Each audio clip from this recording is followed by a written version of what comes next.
This is the M Zone.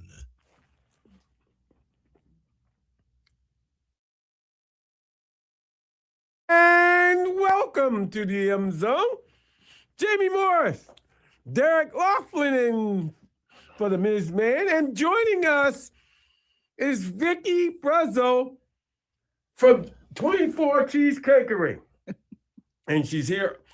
I got food in my mouth, everybody. So we got baked potatoes. Yep. Stuffed baked potatoes. Yep, a one-stop meal today. I did the baked potato with the broccoli. I always got to put my vegetables in something. Yeah, vegetables are good. Yeah, and then I was going to do fish, but I went on did chicken. So I fried up some chicken, and it's not battered chicken; it's just crispy chicken. Mm-hmm. And then I topped it with some mozzarella, provolone, and cheddar cheese. It's good.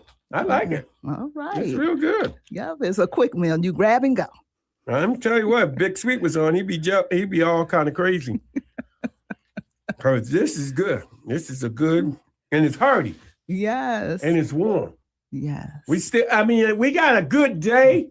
It's a nice kind of warm day. It is, because I don't even have a coat. I didn't even wear a coat today. I not probably regret it later, but right now it feels good. Yeah, it's nice. It's nice. You can walk around. I mean, I don't know if it's going to be around later, but I mean, it's good. We'll take it while it's here. Exactly. Yeah. It's supposed to be warmer if you look at the further out. Yeah. When we go into Marcha. Yeah, okay. It should be, because we barking up on spring. That's true. But the weather acts so crazy now. We're unused to it now. I mean, I remember when we got that big snowstorm a week ago. Yeah. Got all that snow. Everybody's like, "Oh, can you believe we got this?" I'm like, it's winter. This is Michigan and it's winter. Yeah. Maybe the last one, I said to them. Yeah, let's hope you're right. We still got March and April. Because snow will pop up on you in April. Well, yeah. I remember. I'm sorry, I'm going to be one of those guys. I remember it snowed in June. It did. Yeah. Yes, it did. Yep. I remember it snowed in June. I mean, it happens. It does. You do get a happening every now and then. It does. We all should just take it as it comes. Exactly. But I also remember back I don't know, maybe 5 or 6 years ago in February, I was wearing flip-flops and a light jacket, a windbreaker, as they would call it. You were? Yeah. So, I mean, it's different. But, I mean, this is really good. It's gooey. I like it. I like the cheese. Oh, good. So this is good. I like it. Oh, good. I am glad. And the broccoli, oh, my God. Yes. I'm not a smushy broccoli cooker, but I like it to be just No, it is. It's just That's the word I'm looking for. Yeah. It's very good. You did a good job, Vicky. I mean, it's really good. I appreciate it. Thank you very much. And how's the shop going? The shop is, I'm gonna say, it's picking up, especially in the smoothie department. I put a banner up with a big smoothie on it, and those are beginning to pick up. Within the last couple of weeks. And I was like, okay. And then the other banner has our hot dogs picked up, because the other banner has hot dog, smoothie, and a bowl of chili. So everything that's being visual right now is getting a lot of attention. Sounds about right. You got the club right next door. Yeah. But they put up what you call that? Frost windows now, so they don't get to stare like they used to. People don't get to look out and see you. No, but they still come, I mean, that's food. Exactly. You're working out, you want that food, so they're going to come see you anyway. Exactly. You can block as much you can, but that's not going to help out. That's true, because they know we there. Right. They know we there. Yeah. I mean, this is good, really good. I'm not going to lie to you, boy. But that being said, you should tell everybody where you at and give them the phone number. Plus, It's the meal plans. I've been thinking about the meal plans. Yeah, okay. We out at Briarwood Mall on the south side, in between Planet Fitness and Trezo Hair Salon, and we're the second store to the left. And you can also call us if you would like to place an order and have it ready for you at 734-865-0169. And have you made has anybody made special, asked for special cheesecakes and different things like that? The two specials, and we've done them before, is our Oreo and raspberry, or Oreo and strawberry. And that's about it that I had to do specials for this past week. Okay. Yeah. So she does order to the menu. She does do that. If you're looking for a cheesecake, a special cheesecake, someone's favorite, she can curtail that to your liking and everything like that. Exactly. And those cheesecakes are good, boy. Thank you. As a matter of fact, I'm gonna have to squeal on Big Sweet. He had, and he apologized. He had airline problems. Trying to get here. Okay. Bless his heart. Okay. So he got in late. Everything was dark. He stayed over at Weber Inn, woke up and drove to Dayton, Ohio. Okay. And that's why he didn't get his cheesecake. Well, but at the behest of that, we get it. That's right. Me and Derek get to taste it, what Big Sweet wants. And I'm going to tell him how good it was anyway. But I mean, that's my fortune. Okay. Yeah. I'll just have to make his another time. And then we got that. And all I'm saying is, you see me eating and doing all kinds of things right here. It's good. That was good. It's hearty. I was looking for something like that. Well, all right. That was good. And it was hot. I ain't gonna lie. You brought it in. You brought it right in. I sure did. It's from the oven to the container. That's impressive. That is impressive. I'm not gonna lie to you.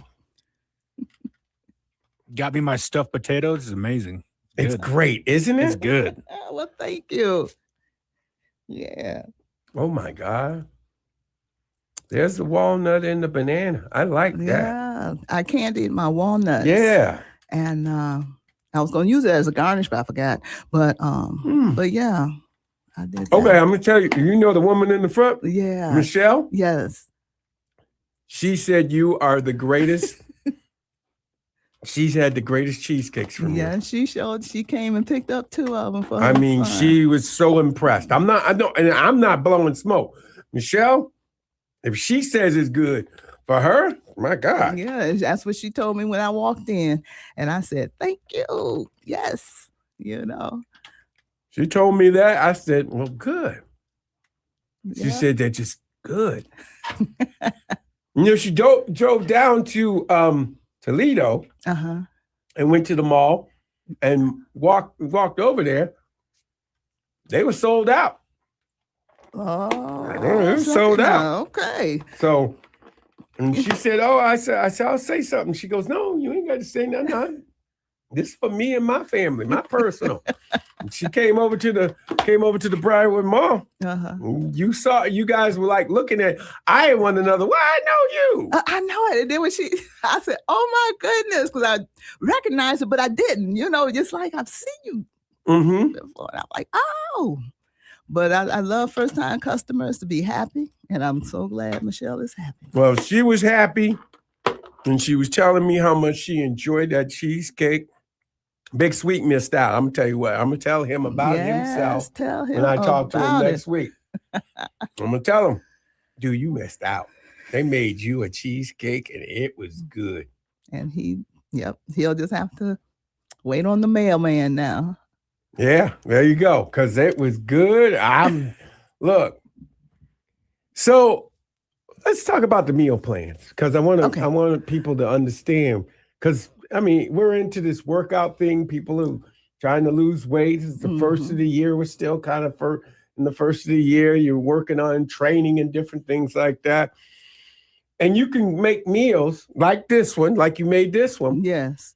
According to what people look for, right? Exactly. And, if they say they don't want salt, they don't have to have salt.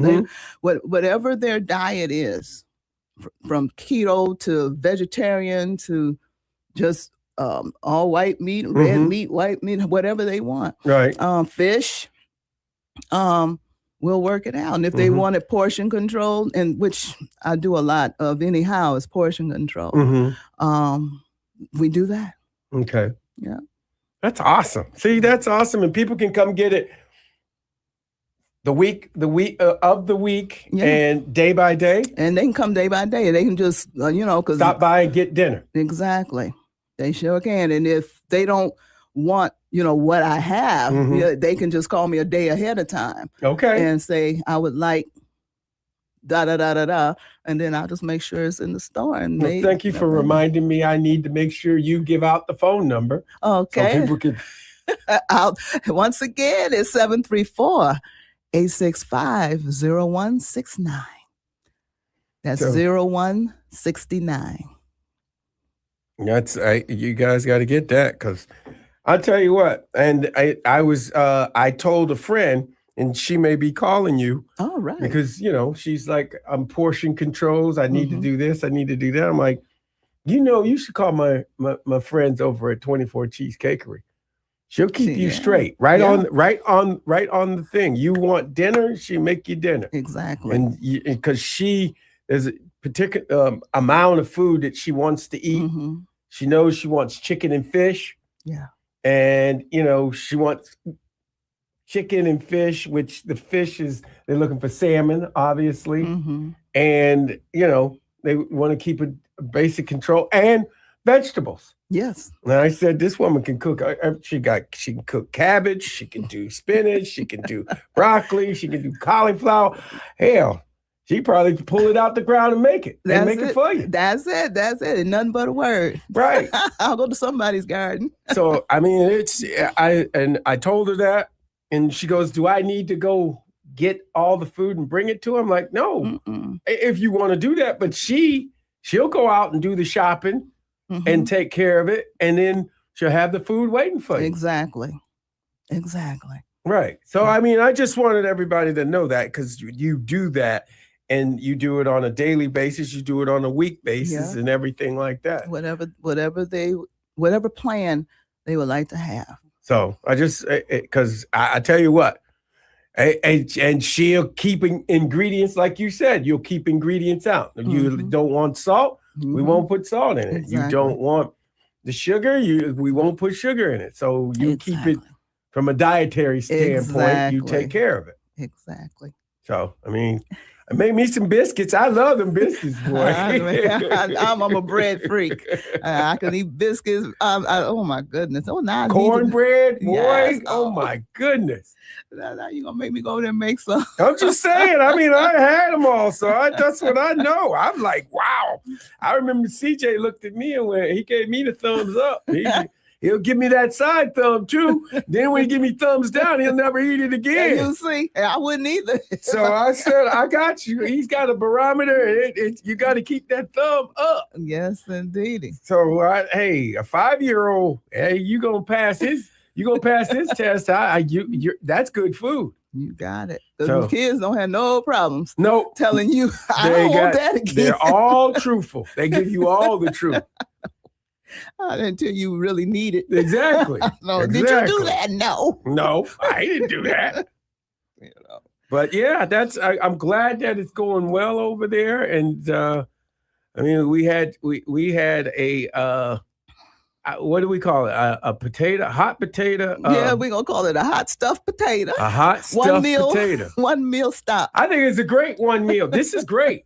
And you get your vegetables, you get your starch, and you get protein, your meat in. Yeah, you got it all. You get it all in one serving, and you good. And call it a day. Exactly. Then you can drink after you eat. Get that slice. It's something yummy. As CJ says to me, I want something yummy now, Dad. I did your eating. Don needs something yummy. That sounds like a baby. Everybody gotta have a piece, right? That's you gotta it. get a piece. That's it. So I mean, it works. That's it. If I ain't got it, I always got them black and white cookies for him. So I got something for him. That's what I know. Gotta have something yummy for him because he needs that. But yeah, as I promote you each and every week, I tell everyone, you want to go over there and eat. I mean, you can do a tasting. They do. And I said, they do weddings. They do everything. We do. Breakfasts. We do lunches, weddings, just dinners in general. Yeah. Tell them where you are again and give them your phone number. Okay. I'm out at Briarwood Mall on the south side in between Planet Fitness and Trezo Hair Salon entrance. And we're the second store to the left, 24cc. And our phone number is 734-865-0169. Becky, I know you got to go, and so I want to thank you again. You're welcome for this meal. You're welcome. You are hot so meal, welcome. because I wasn't sure. I didn't want to. I was like, okay. I didn't say anything to Derek. It's like a nice little surprise to Derek because he's like, what you doing? I know. Listen, thank you. It's just good. I appreciate you coming in. Okay, I and thank you for coming in. You're can welcome. Go if you All want. right. Y'all have a good day. You too. All Thank right. you. This is a little punch too, because now I got some energy. I feel good about that too. So everybody, now we got a big game. I don't care what nobody says. We got a big game tonight. I'm gonna tell you what everybody's leaning to. Because Illinois is at home. They're favored by 1.5. How you gonna favor them 1.5? 1.5, you can't just give them 1.5. I mean, that's a coin flip, right? That's a coin flip. It's a pick 'em. It is. It is. It's your guy. Can your guy beat my guy? That's what it is. Can your guys beat my guys? They talk about their big lineup and what's going on with that. And I get it.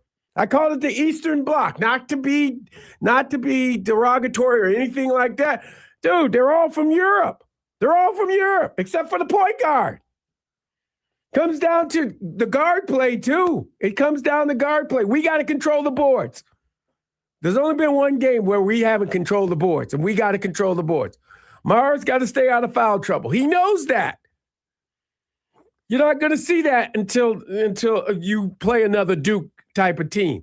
You're not going to do that until you see one of the more elite teams. But this team here is damn near close elite. I'm going to say that. Damn near close. They encountered problems, but they don't lose at home. Not often. I'm telling you that. They don't lose at home.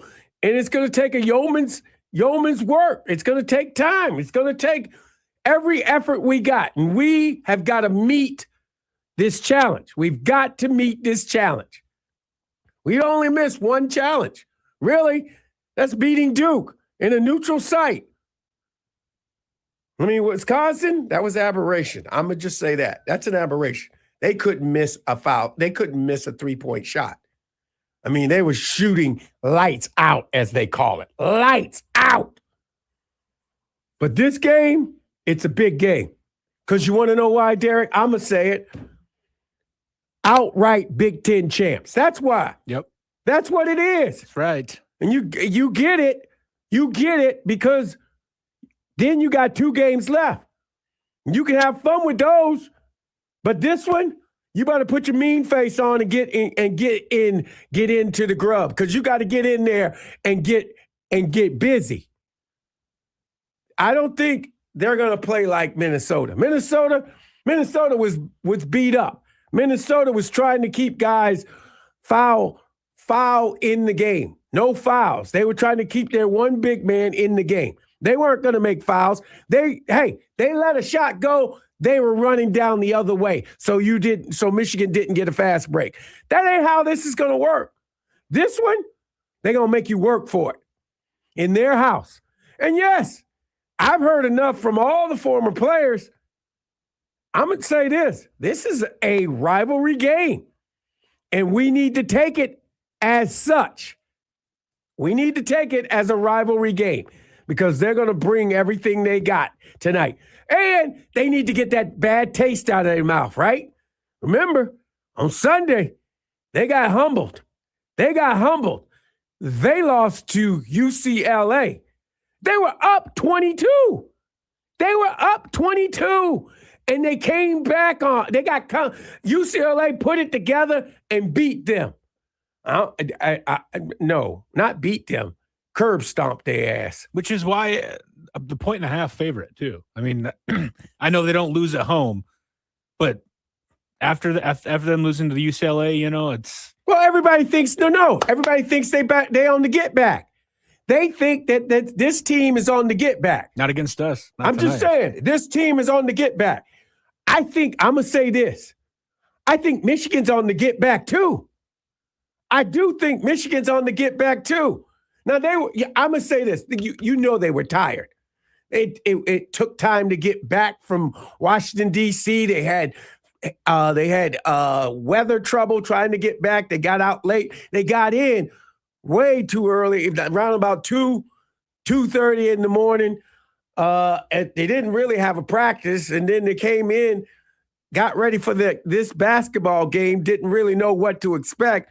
They practiced from what they saw in film, and Minnesota pulled the okie doke. Oh, we going zone. We're gonna go zone. We're gonna take away your fast break. We don't care about the rebounding. They didn't care, and we needed our guards to shoot them out because we weren't getting inside. We weren't working. Now you got some rest. Now Michigan got some rest. Now you got to go down there and you got to go to work. You got to go to work. I don't think that Duke game could have happened at any better time of the season. Keep the guys humble and just like in the same conversation as with the Wisconsin game, Yeah. Get back to your fundamentals, and I think Dusty May he's best coach to get them in that spot. And No, you're right. They've gotten back to it, and now it's time to do it again. End the season. Got to get back to what got you there. You are now, you know that you got to share already. Now, we're not a sharing type, though. Michigan doesn't share. Nope. We don't want to share. Share, but share. It's We're ours. not sharing. It's ours. It's ours. Exactly. Give me. We don't share. We don't like to share. I tuned in the other day and I heard Miz. He had a full little rant on it. He's like, this is kindergarten. We're not sharing today. Right. We don't share. We don't share. We're not sharing with nobody. This game is ours. This league is ours right now. We just got to make sure we establish that. Get after it. I don't care what everybody go. Michigan State beat Purdue last night. I don't care. Good for them. Good for them. It's about time. They ain't won there in a long time. Good for them. We'll worry about them on March 8th. We ain't worried about them right now. We're about Illinois, Champaign, Illinois. Exactly. That being said, we're going to go to a break. We come back. We got Kevin. I think we got Kev coming on, but I got to call and make sure. You're listening to the M Zone on the Big 1050.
This is the M Zone. And welcome back to the M Zone. Jamie Morris, Derek Laughlin in for the Ms. Man, and joining us, El Presidente of the U of M Club of Ann Arbor, Kevin Fitzsimmons. Hey, Kev, how you doing, man? Great, Jamie. Boy, what a glorious day in Ann Arbor here. It's crazy.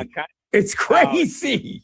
It's beautiful. It was so nice to not be bundled up and go out and take a nice walk with my dog this afternoon. It felt like spring. So keeping a good attitude as we approach March and March Madness and all the things that come with that, which always brings the promise of spring as well. So it's a great time to be a Michigan Wolverine. Got a massive game today. I know you surveyed your listeners a couple weeks ago on what they felt at the time prior to the Purdue game, what was our biggest challenge ahead. And I voted for this one. And I still say this is going to be our biggest test for the remainder of the season. Illinois is good at home. They have a big front line, like Duke had when we played in the nation's capital last Saturday. I was fortunate enough to be at that game, and it wasn't just Duke's size, but their athleticism and their determination to follow their own shots that I think really was the difference in that game.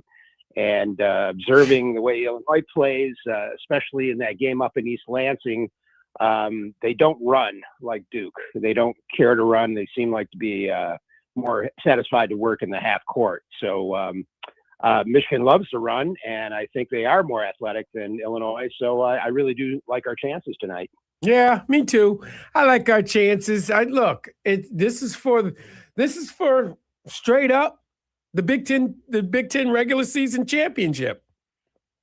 Yes, it is, and that means a lot. I think that's always special. I don't think it's been too often where it's been uncontested without having to share that. So great opportunity for Michigan to claim that title all on its own. You don't want to have to slip into next week where you have another tough road trip and then wind up at home. You want that last home game to be the coronation and celebration of the recognition for being individual Big Ten champs. And hopefully the boys come out to play aggressively. I think the Duke game, did help them. I think they know how important every possession is, how every rebound is. And we just didn't have the ball go in the hole for us that night. We had good looks and the ball just did not go down the hole, which sometimes happens. But looking forward to this. I think it's going to be a great game. And once again, we'll recap it all at the U.S. Club of Ann Arbor this coming Monday, as we do each and every week at Weber's Inn, starting at 11 o'clock. And we'll have assistant coach Justin Joyner join us for a breakdown as we inch closer to that final week of the season and go into the Big Ten tourney. This past week, we had another Michigan basketball assistant join us, Mike Boynton Jr., who is on Dusty May's staff for the second year. He had worked with Dusty previously and had been head coach at Oklahoma State. In fact, he worked under Brad Underwood when Brad Underwood was there. And then when Brad left to take the Illinois job, he was elevated to head coach. And Justin was responsible for recruiting and coaching Cade Cunningham for the Pistons. Who he still has a close relationship with. So fittingly, you would think he'd know a little bit about Brad Underwood and how he likes to run his offense and his team. So he's had their scouting responsibilities for tonight's game. So I'm confident we've got somebody who knows and understands the inner workings of how Brad Underwood operates his team to prepare ourselves and put ourselves in the best position to win that game. So, no, he shared the experience of the Duke game the previous week, and of course the victory we had at Purdue. And then I fully expect Justin Joyner to do the same thing for our final home stretch of the Big Ten season as we travel to Iowa and then finish off a week on Sunday against the Spartans. Hoping to achieve the same sweep that the women's team did, where they beat them up there the same weekend we defeated State. And finish them off here in front of our fans. And I'm sure that that the Chrysler Center is going to be electric for that game. So looking forward to that. We always have a second speaker at the U of M Club, and this past Monday, we had women's lacrosse coach Hannah Nielsen speak to the club. Hannah, in her own right, is an excellent lacrosse player. She's competed at several World Cups for her native Australia. She's from Adelaide, Australia. And unfortunately, she had a little injury with her hamstring. She had an operation on, but she's still competitive and plays. And she was very pleased to announce that at the 28 games in Los Angeles, women's lacrosse will be an Olympic sport, and she'll be able to fulfill her dream on playing on that team representing her native Australia. But there is a lot of similar success in terms of the standards for excellence on the field for her Michigan athletes as well. And we always love to hear these stories. The ones that aren't as prominent as the major sports that we have with football and basketball and ice hockey. But it's always enriching to hear from each one of our coaches on staff to share their stories and also share the stories of the players that they've developed into to Michigan athletes and Michigan people for the rest of their lives. I mean, it's just really a very fulfilling time to hear from all these coaches after we hear from our basketball coach. And this week we'll have our second speaker will someone, I don't want to butcher their name, but he's commonly referred to in the university ranks as Dr. O. And I don't know if you know of Dr. O or not. Fermani Okunami, who's the adaptive sports director. He's a medical doctor. He was a long jumper at Stanford. He suffered a spinal cord injury, and he has taken up the banner of being able to lead adaptive sports, and he's trying to include that as NCAA sports. And in fact, Dr. O will be bringing two athletes of his from the rugby team, I believe, with him to the club on Monday. So after Justin Joyner breaks down the basketball game for tonight, talks about the upcoming week, Dr. O will turn and talk about adaptive sports at University of Michigan. So he was with the club last year. Unfortunately, I didn't make that meeting, and I'm very much looking forward to hearing him. I understand that he was one of the most compelling speakers we've had at the U of M Club all year. So, I mean, there's still time to come out and join us at the U of M Club of Ann Arbor. Even though we've only got 3 more luncheons left, if you join now, your $60 dues, which goes directly towards funding scholarships to U of M athletic department and for Washtenaw County students enrolled at Michigan on the basis of merit and need, that fee for $60 will carry over through next year. So you'll be entitled to your membership automatically for the upcoming year, which will take you through all the way to the spring football game luncheon in 27. So, but you'll still have a chance to hear from basketball this Monday. A week on Monday, we're having a former U of M player and an announcer and analyst, Tim McCormick, will be speaking at the club. That's awesome. And Tim's really great. He sees a lot of basketball, covers a lot of basketball as a broadcaster, to give you a breakdown on a national level about March Madness, what teams to look out for. And, Tim's very insightful. Additionally, we'll have women's softball coach Bonnie Thole speak at that meeting as well. So that's on March 9th. That's a week from Monday. And, softball is amazing here at Michigan. Anybody who's been a part of the legacy that Coach Hutch has created and that stadium, that it's still continued. The standard of excellence is still continued on to this day under Coach Bonnie Thal, and we'll hear about her team on March 9th.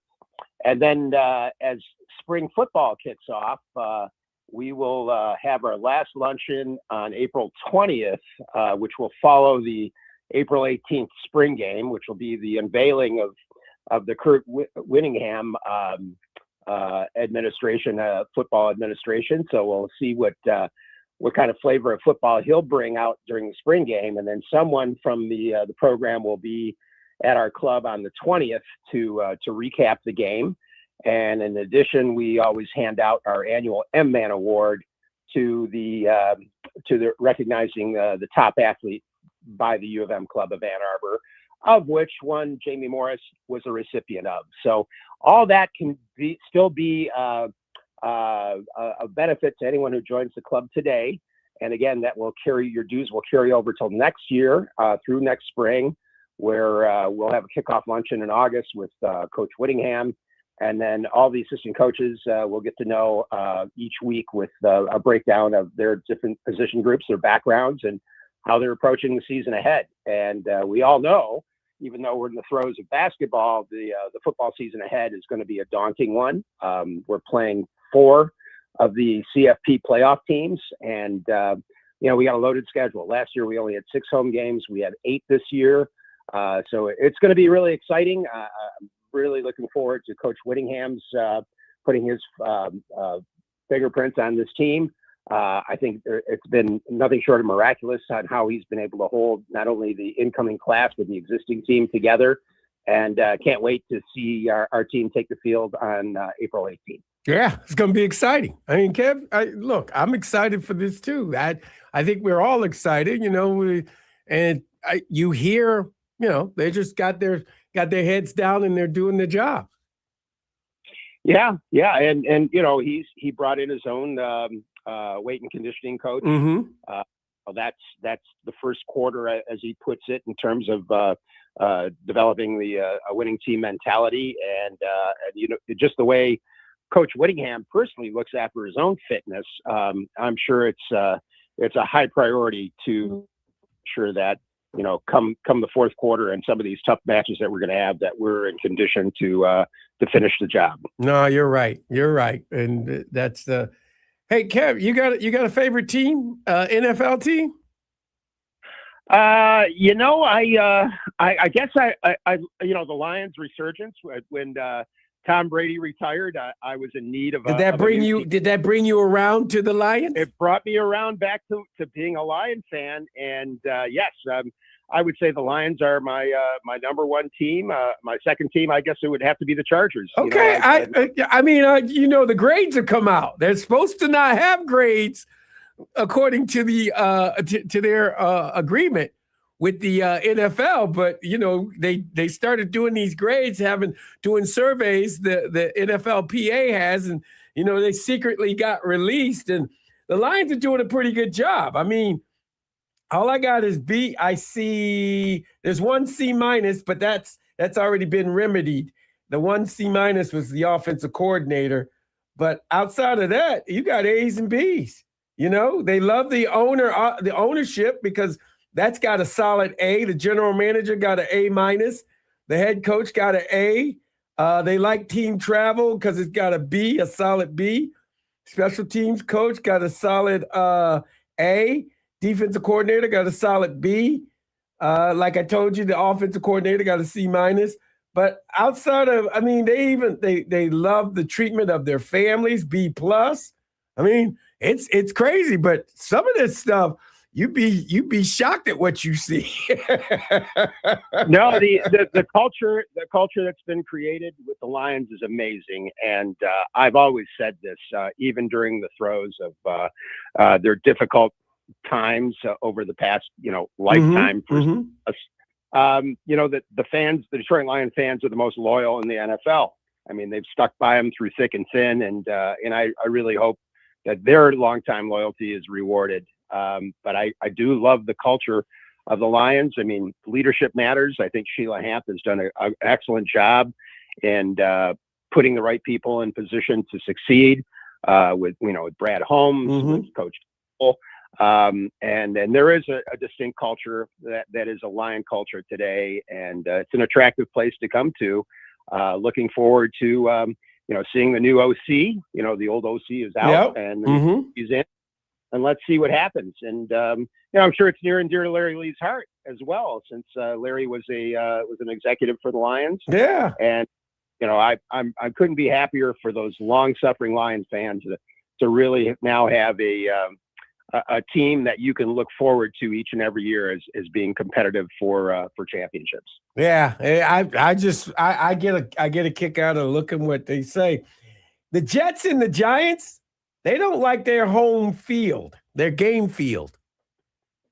They both you got a F- from the Jets players, and the Giants, they gave a F-, and as did the Giants, F-. That's as low as you can go, right?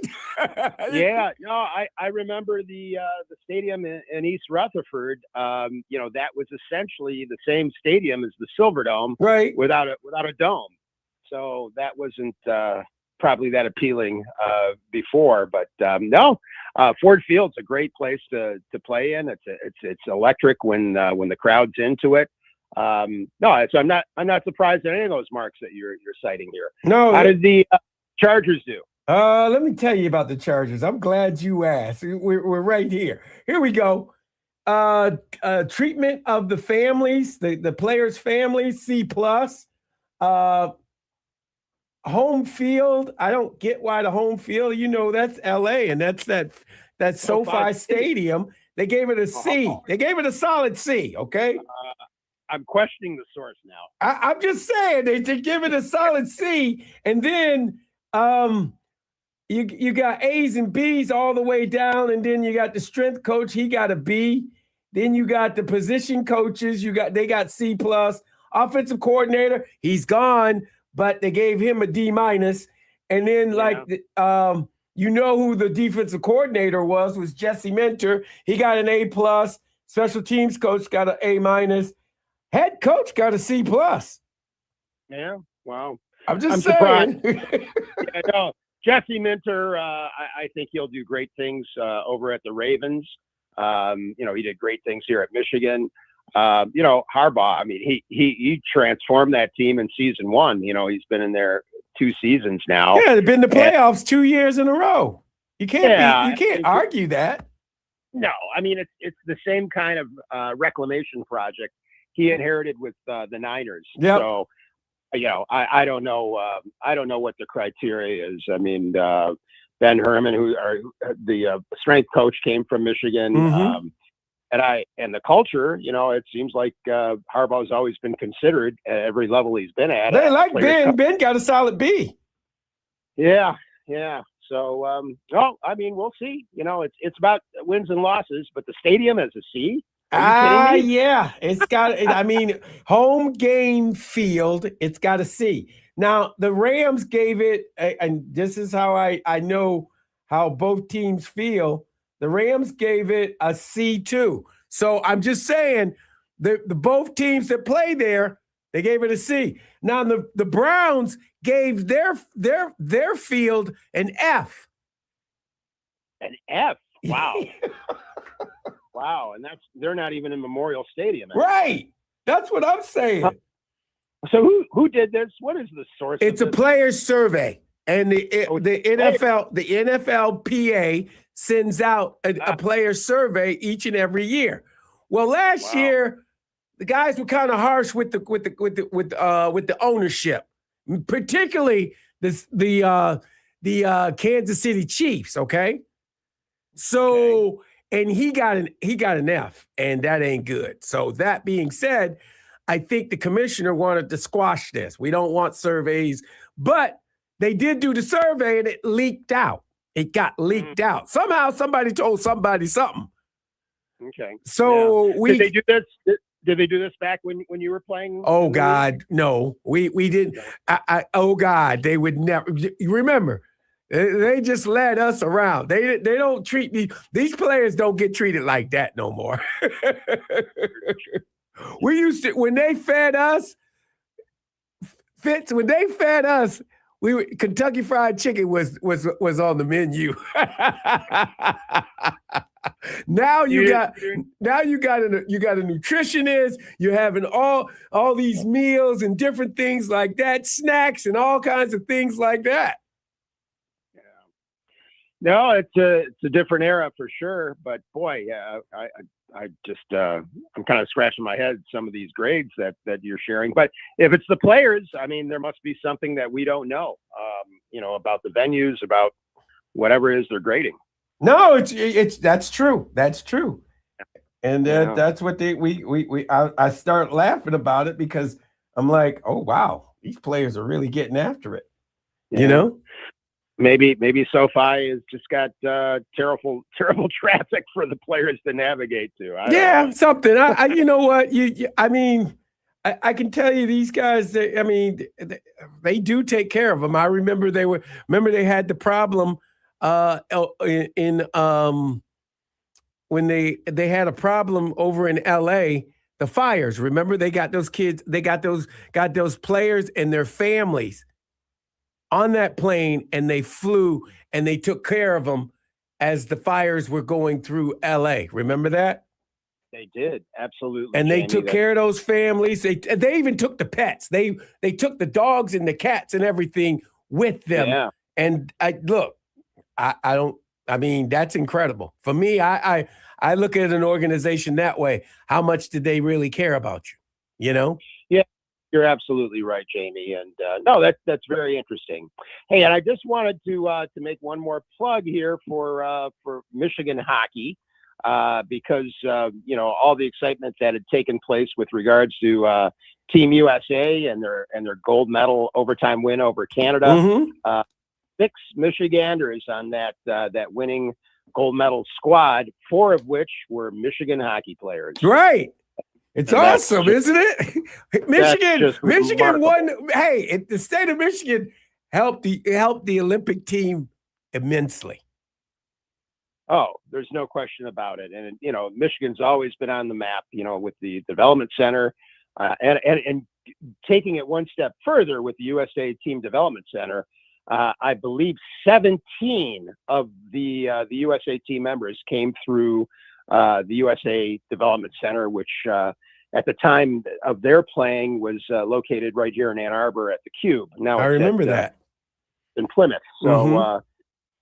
Yeah, we are certainly the epicenter of USA hockey, and it's just nice to see all that investment and work pay off, with the gold medal. Yeah, you're right about that.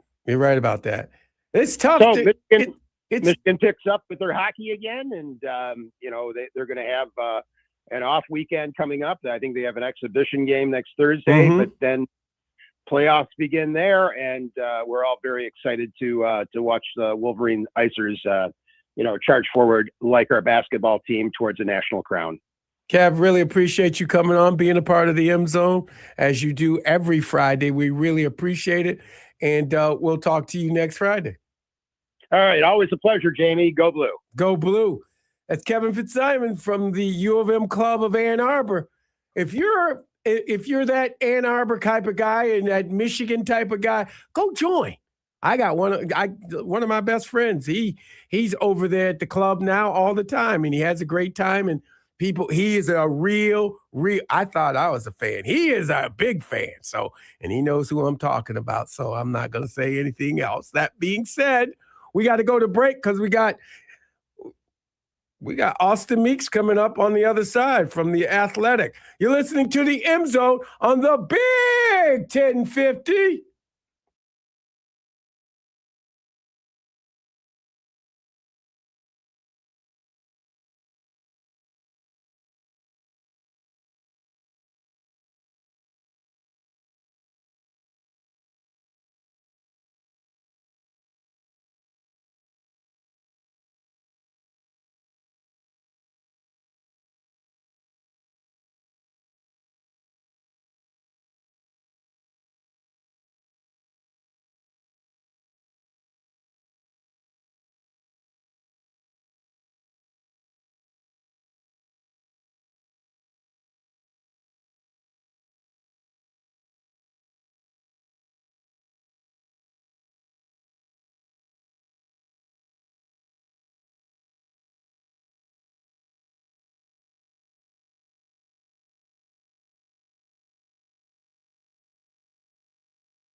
This is the M Zone. And welcome back to the M Zone. Jamie Morris, Derek Laughlin in for the Ms. Man, and joining us is Austin Meek from The Athletic. Austin, you got some information. And I was just reading this article that's in The Athletic right now about, and I did not know, LaTroy Lewis.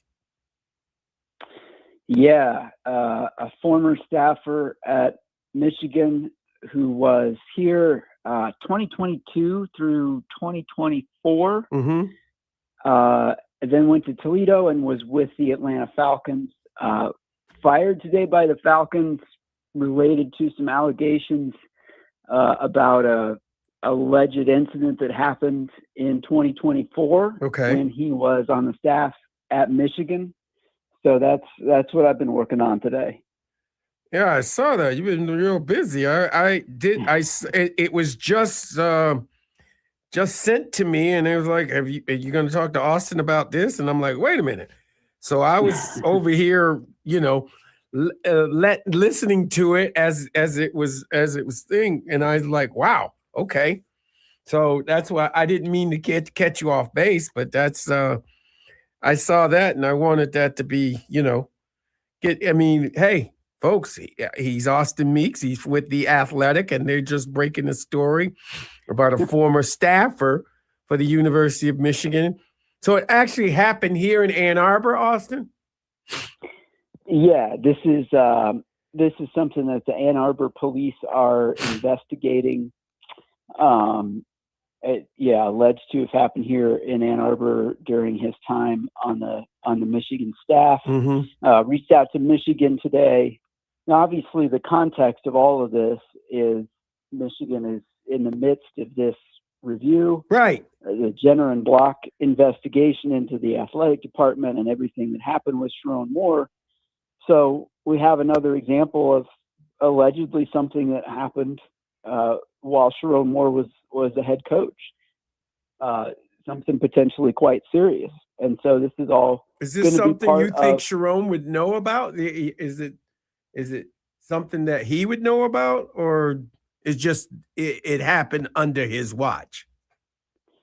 Well, I'm guessing some people have seen, and if you haven't, you can probably find it. This story has been reported in some other places on social media. Yeah. So there's certainly a lot more to it if people want to look into it in terms of Sharon Moore and what he did or didn't know. Obviously we're always going to be, very cautious in terms of only going as far as what we know for absolute certain. And so, what we know for sure is that police in Ann Arbor are investigating.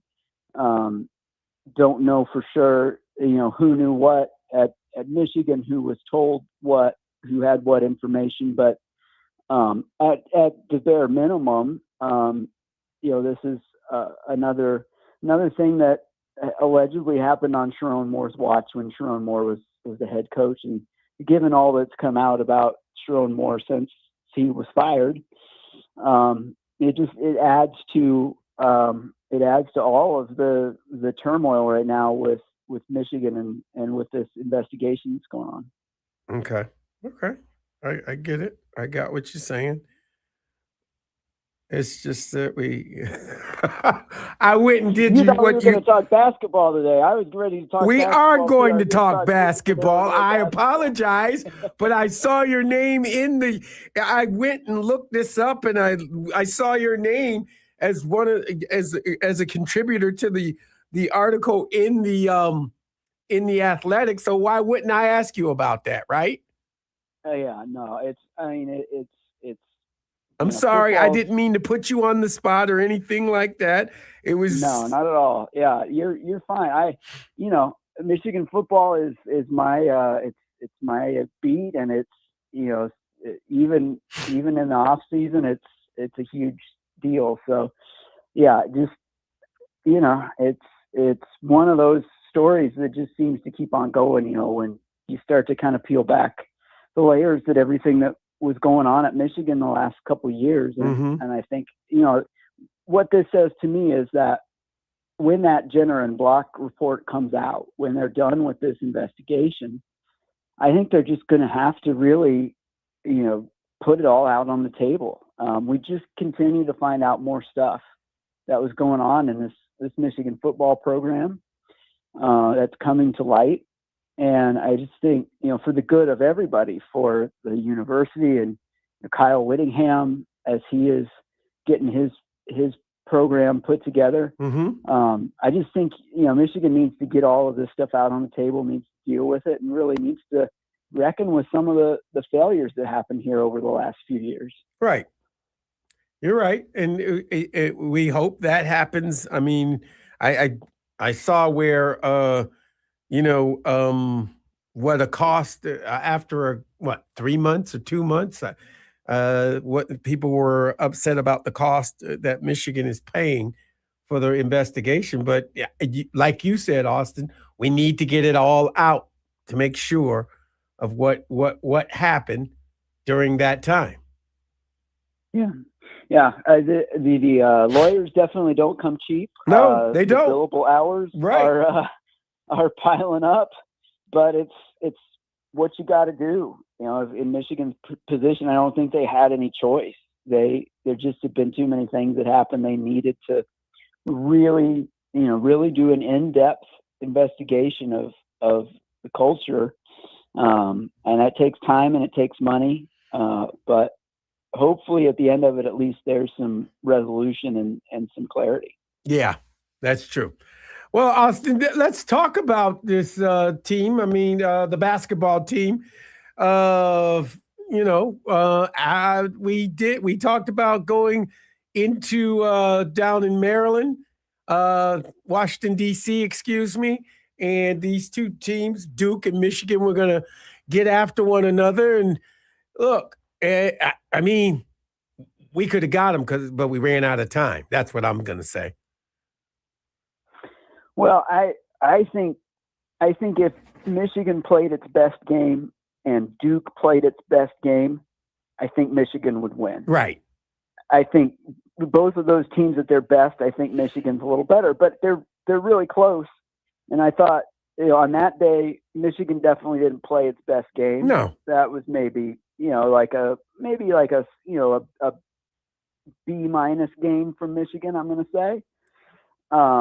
And Duke played, I think, a little closer to its ceiling. And on that day, Duke was the better team. I think you tip your cap to Duke, recognize that they did some things to Michigan that not a lot of teams, really nobody's been able to do this season.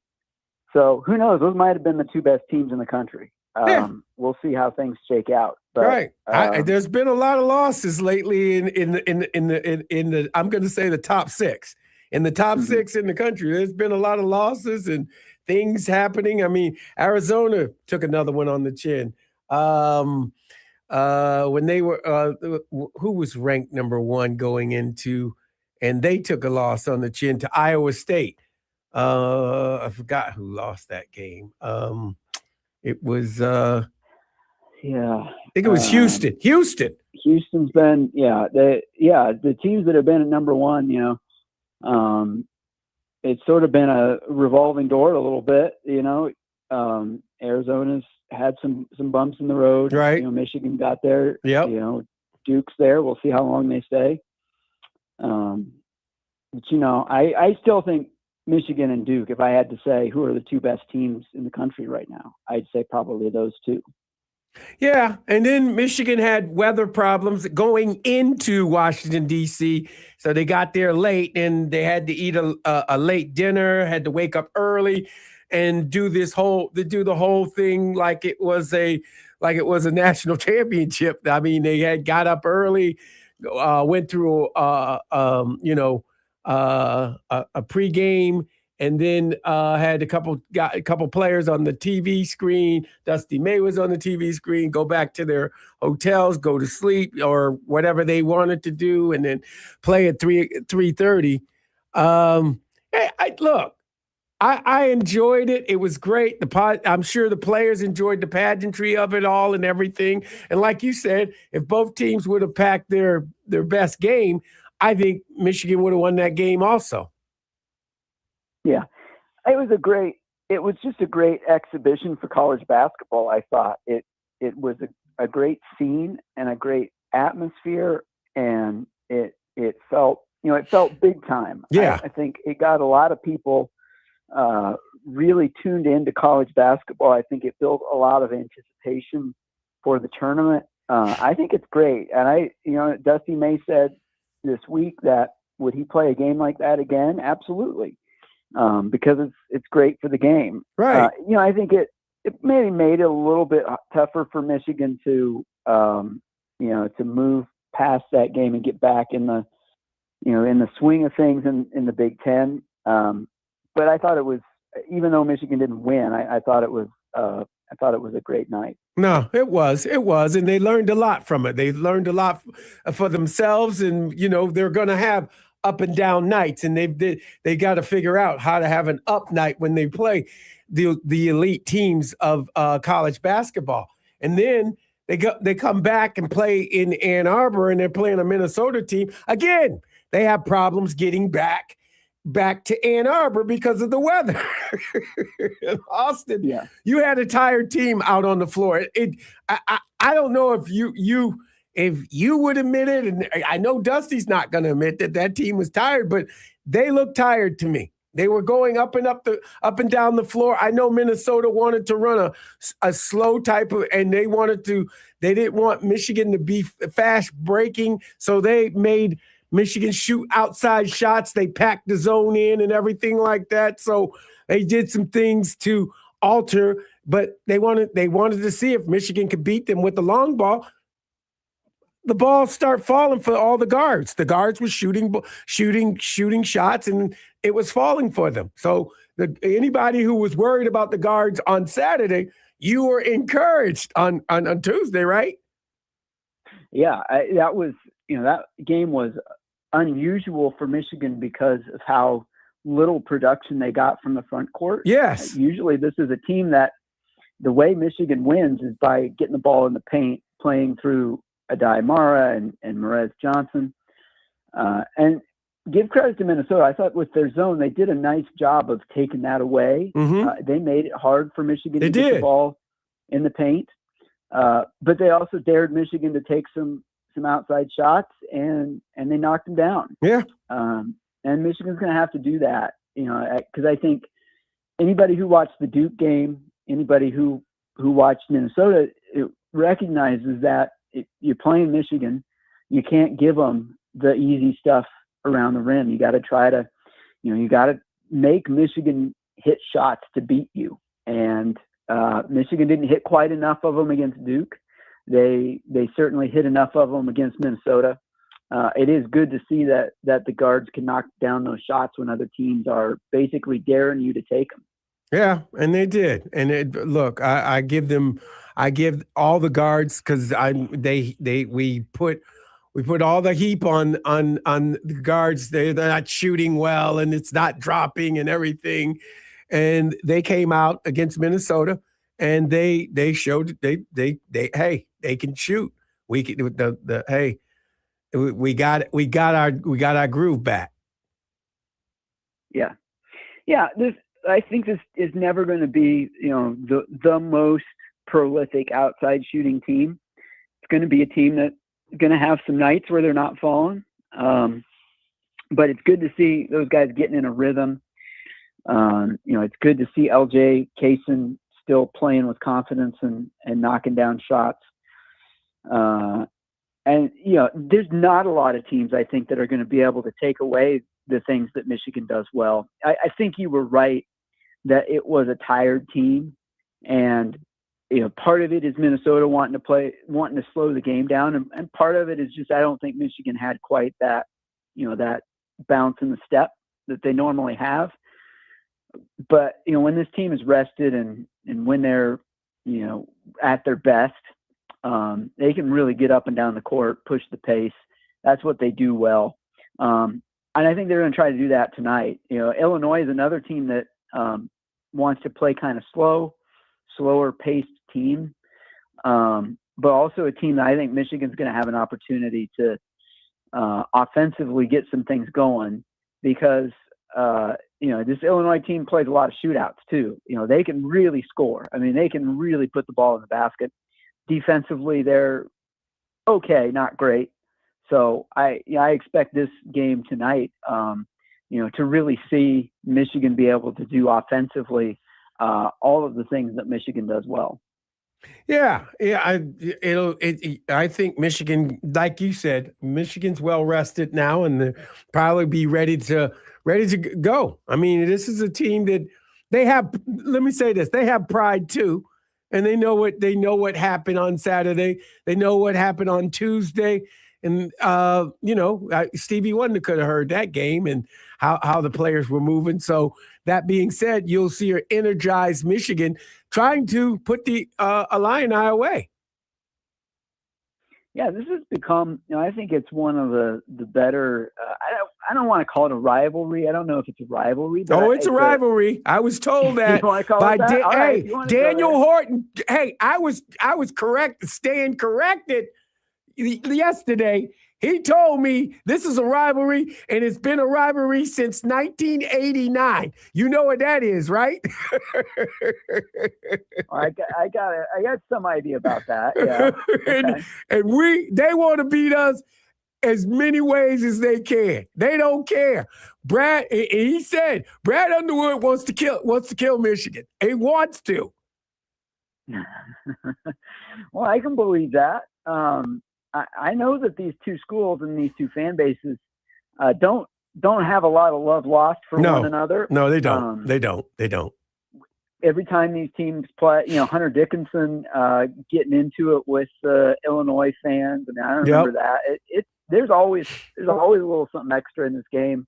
And for this one, Morez Johnson being at Michigan, and we all know he was at Illinois last year, and sure there's some feelings about that on both sides. I expect this to be a really intense game. I mean, I think this could be one of the better games we see all season in the Big Ten. Yeah, I think it's going to be a real good game. I think that we have the potential of a classic, and I don't throw that around. You haven't heard me say that, but this could be a classic. And Morez Johnson is the catalyst for this because I'm gonna say this. From the interviews I've heard from Illinois players that play with Morez down there last year, they love that kid. They love that young man. They love him to death. I know for a fact that they love him here on this team, and he's always had everybody's back.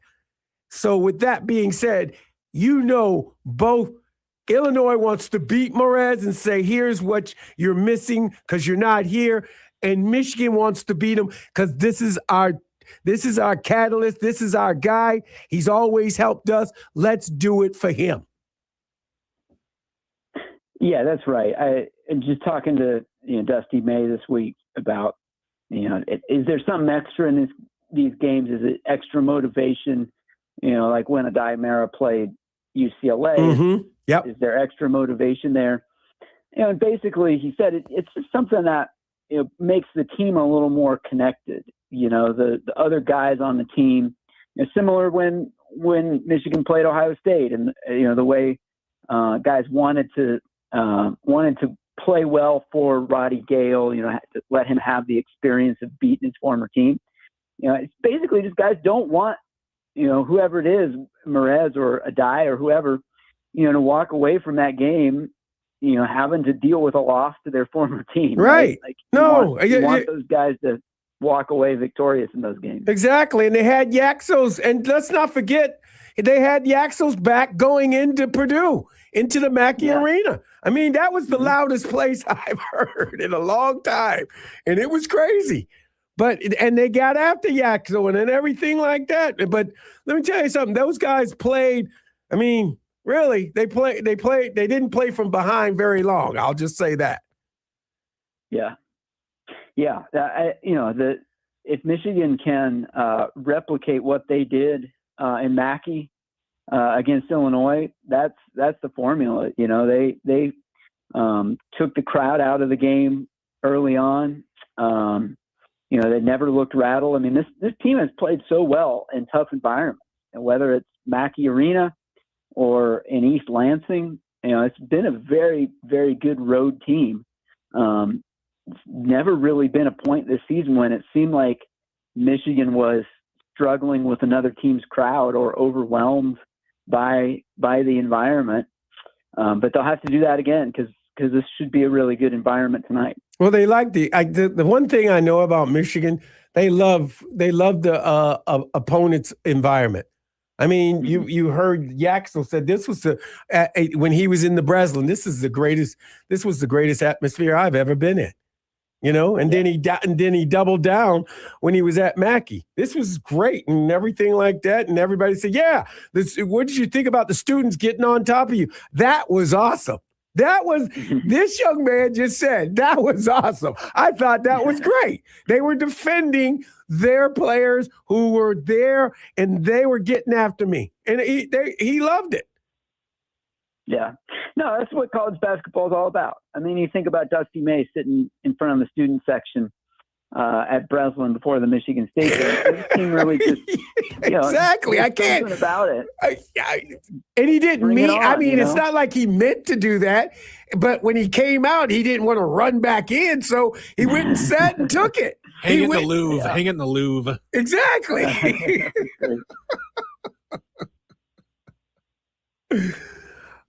Austin, I got one more thing to ask you. What do you think about Dan Campbell wearing all of that? All that other team stuff. Well, that's an interesting take because here's move. I get it. Let me say this. To a point, I get it because I was told that's his daughter goes to school there. And I'm like, but he ain't sitting with his daughter. He's sitting with his wife. I mean, I'm just saying, Austin. Kind of like being the governor of Michigan, being the head coach of the Lions. You got to kind of play both sides a little bit. Exactly. If you want everybody to like you. Although, I mean, with Dan Campbell, like at the end of the day, if the Lions are winning, he can wear as much green as he wants. I think all of look. But okay, you saying that they weren't winning this year, okay? Do we need a little lesson? Because they didn't make the playoffs this year, okay? I just want you to know. So common sense tells you, honey, we should wear some Lion stuff. Maybe we should wear some Lion stuff, because I'm supporting both groups because, all Lion fans are Michigan fans as well as Michigan State fans, right? Yeah, no, I think if ever there were maybe a time to want to keep a little bit of a low profile, right? Not give half your fan base a reason to be mad at you. If they were coming off a NFC title game appearance, exactly. He can wear his Sparty. I'll even go down there and say Sparty on to him. You know what I'm saying? If he had gone to a NFC championship game, even if we would have lost, I'd say Sparty on. Yep. But no, Austin didn't even make the playoffs. Stop that. You got rid of your OC in the third game. I mean, come on, man. Yeah. Well, I mean, everybody knows. Everybody who was a Lions fan in the Matt Patricia era is, going to appreciate what they've got in Dan Campbell, even if last year wasn't what people. No, you're right about that. No, we can't go through. You bring that up, I'm with you. I'm agreeing with you on everything on that. No. I got you. That's Nobody cool. wants to go back there. Right. We ain't ever going back that way. Why does everybody impersonate Bill Belichick when they're the head coach? They want to be Bill Belichick. Just be yourself. Well, and that's part of why people like Dan Campbell. Whether they're having a great year or not, right? His personality. I mean, he's just like, he's just a real dude, from my perspective. So that's why, for me, that's why I can, I'll let it slide if he shows up in the green. But I'm tongue in cheek. I told you, his daughter goes to school there, and you know what? If I'm paying money, I'm getting my wear in too. You know what I'm saying? That's right. Yeah, he's probably spending enough on tuition there. That's what I'm saying. I mean, hey, he's paying in-state tuition, but he's paying it, right? It's not cheap. No, it's not. That's why I said my daughter goes to school here. Then let your daughter sit with you. That's all. Yeah, there you go. You can defend it. Then now everybody goes, look at the coach. The coach already made his decision. He likes Michigan State, Jamie. Like, I had no answer. But then when we looked it up we Googled it and made sure. And then I said, oh, his daughter goes to school there. Shut up then. He's got a guy playing on the edge for him. I'm guessing he's pretty happy as a Michigan guy. So yeah, which is he's got his Michigan guy. He got a Michigan guy who's getting it done. Yeah, we're pretty happy with that. But hey, get your final words about this game tonight. How does Michigan win this game, and how does Michigan lose this game if there is a loss? I think Michigan defensively, you can't let Keaton Wagler go off. Right. I think that's a lot of it. Mm-hmm. There's been games this year where he just went out and got whatever he wanted. And I think Michigan, I don't think he's played a lot of teams that have Michigan's length and size, and I think Michigan will be able to throw some different things at him. But Dusty May mentioned that one thing Illinois is really good at is getting matchups they want, getting their guy matched up against your guy, whoever they think maybe he's not your best defender. So I'm interested in the chess match a little bit. But I think for Michigan, just gotta lock in defensively. Don't let one guy beat you, and then just do what you've done all season. Try to take care of the ball. Get Merez going. I think I can see him having a big night tonight against his former team. I think you get him the ball early and often. And if you do that, you lock up outright Big Ten championship. It was sort of strange the other night when Michigan won a share of the Big Ten championship, and I mean there really was not much acknowledgement of it. Wasn't no big celebration or anything. We don't share. I mean, that's a sharing. That's sharing, Austin. And I know, and as well as you do, because we have two young kids. But yeah. I mean, we want to share. We want to be nice in school and everything. No, the next phase is that's your ball. Don't let them take your ball from you. Yeah. Nobody's here to share. Exactly. Outright. Exactly. Tonight against probably I think the second best team in the Big Ten. I mean, think about that statement that you make. You win the Big Ten outright. You beat Michigan State, Purdue, and Illinois in their house to win it. I mean, that's about as good as it gets. It is. Well put, Austin. That's a way to stop that. We'll go from there. Really appreciate you coming on. We'll talk to you next week. All right. Sounds good, Jamie. Thanks. That's Austin Meeks from The Athletic. Read up on him. He knows his stuff. And yes, he had breaking news that I wanted to get out. I didn't want to embarrass him in any way, but I mean, there is that news, and I wanted to put that out there because he wrote an article. He co-wrote an article in The Athletic about that just like 20 minutes ago. So just wanted to make sure he had a chance.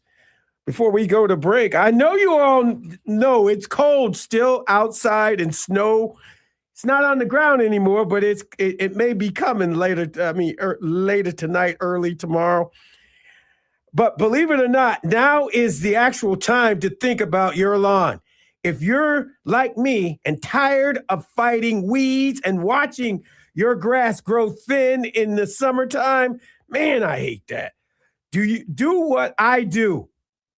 Call Natural Way Lawns and Tree Service at 888 Get Green. That's right, I said that.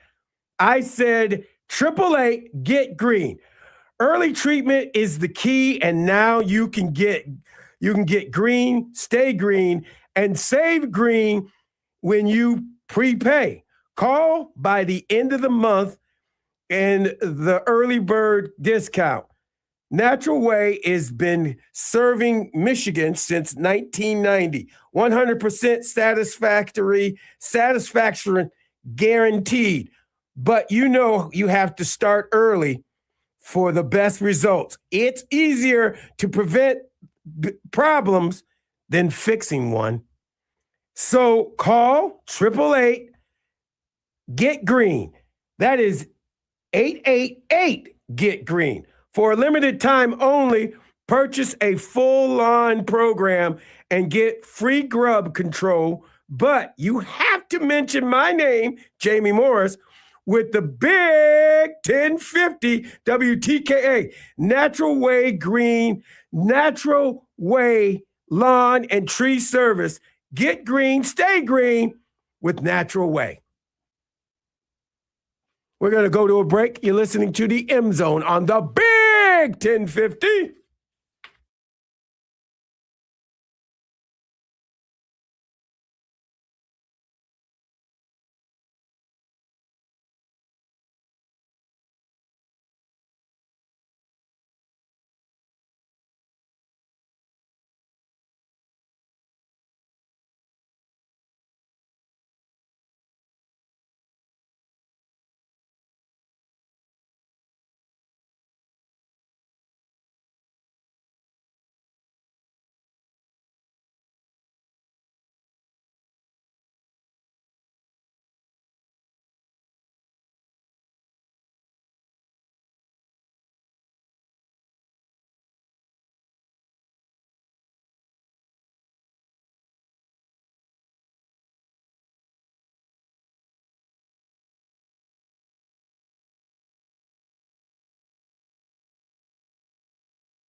This is the M Zone. And welcome back to the M Zone. Jamie Morris, Derek Laughlin on the other side of the glass, and we're doing the ones and the twos.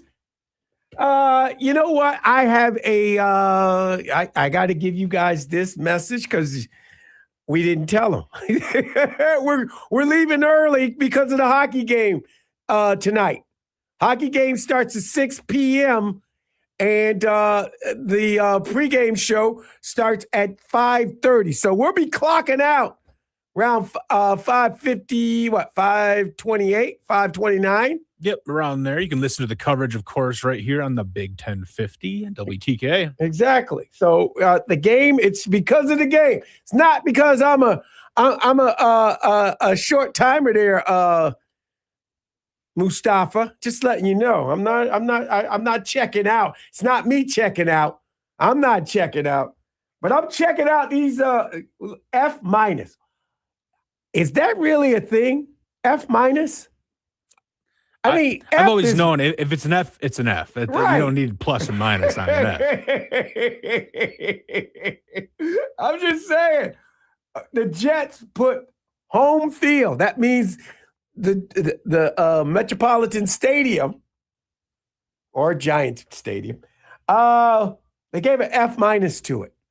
How do you give an F minus? And wait a minute, the Giants gave an F minus to their stadium too. Why? Why is that? Yeah, I mean, I know it's one of those stadiums in the league that's kind of frowned upon. No, but it's new. That's yeah. a new stadium. They had a Super Bowl there because of they built that new stadium. What is it, like 10, 15 years old Yeah, at max? Yeah. exactly. It's not that old. I guess upkeep hasn't been there, so. I mean, upkeep. You got some turf fields. They don't even practice on it until Friday before the game.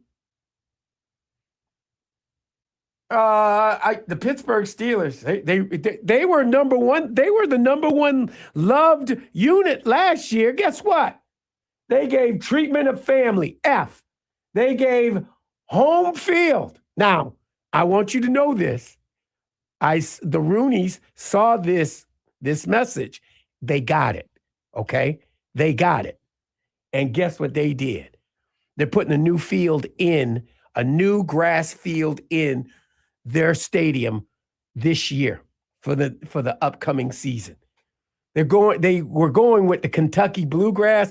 Now they're going to put in the new, what was it? What's it called? God, what is that called? It's bluegrass too, but it's the Bahamas stuff that they play on the golf courses. God dog it. I can't think of it. I gotta look it up again. I can't think of it either. They are, and they gave, wait a minute, F, they gave that an F minus. They gave the locker room an F minus. They don't like anything about it. And they gave team travel an F. Wow.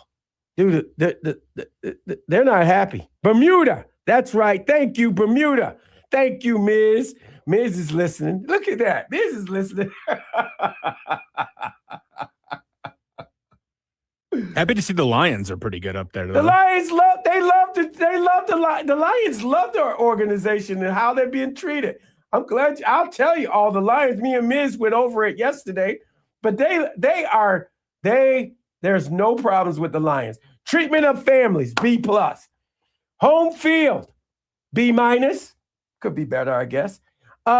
Food and dining area. This is where you get the meat of the potatoes. Get it? That's a B, solid.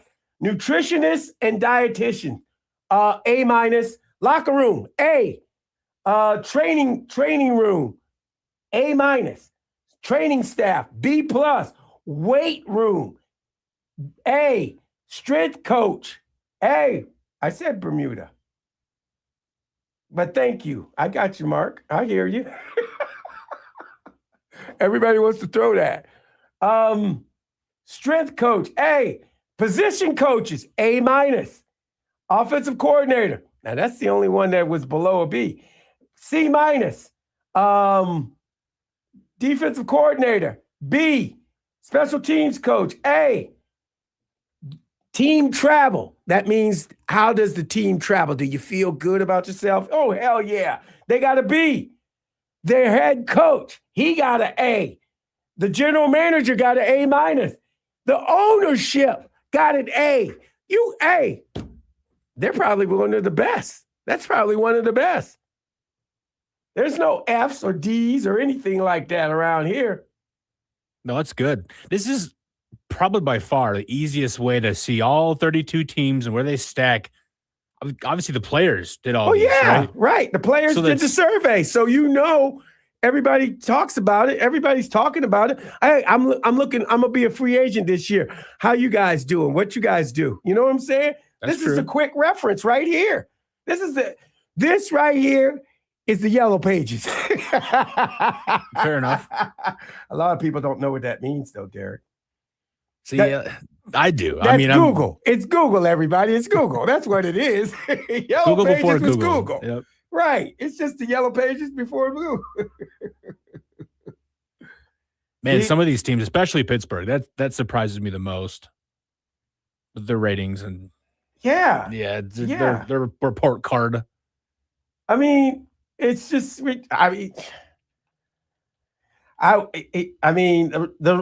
For some reason, the Patriots don't like their field, and they don't like to eat. I mean, the home game field, they give it a D.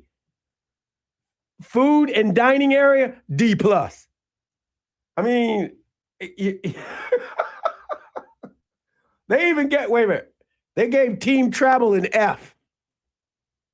So obviously, there's only one way to go from here, J-Mo, and that's up. Mr. Right? Kraft, I thought he had his own plane. Remember, he used to move things around himself. He used to go for Brady. He would go get footballs and stuff like. I'm just joking.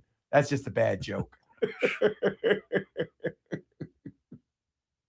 His own personal plane, he doesn't let the team use it at all. Right. Seattle. Why is there an F? It says home game field. They gave it an F. And they talk about the 12th man. Are they not okay with the 12th man? Or is it the field itself, Right. I don't think it would be the atmosphere environment, but probably the field. It's got to be the field, right? I mean, because of the turf or whatever. Maybe they want natural grass. But in Seattle, it rains all the time. You have a muddy feel. I mean, come on. Okay, Tampa Bay. I'm just gonna say this: Tampa Bay, they don't like the treatment of the families. Got a D. They don't like the home field, the home game field, F minus. That's really low. You know that. Dining area gets a D plus. The locker room gets a D minus. The training room gets a C. Training staff gets a C plus. And then it's all the good coaches. You want to talk about the coaches? They give them A's and B's and C's. They give team travel an F. They must not be giving out good money. You know what I'm saying? They give out that travel money, to eat and everything. They're not doing a good job. They gave the head coach, they gave him a B. They gave the general manager an A minus, right?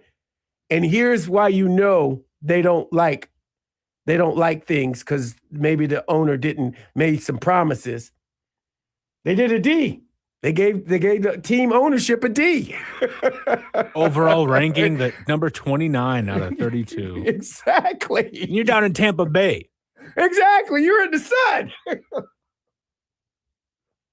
Just the fact that Lambeau Field is probably ranked better than that, And I know it's like the most all the organizational stuff. Yes. Yes, I mean, but you got Lambeau Field. They take care of that. That's like a historical monument now.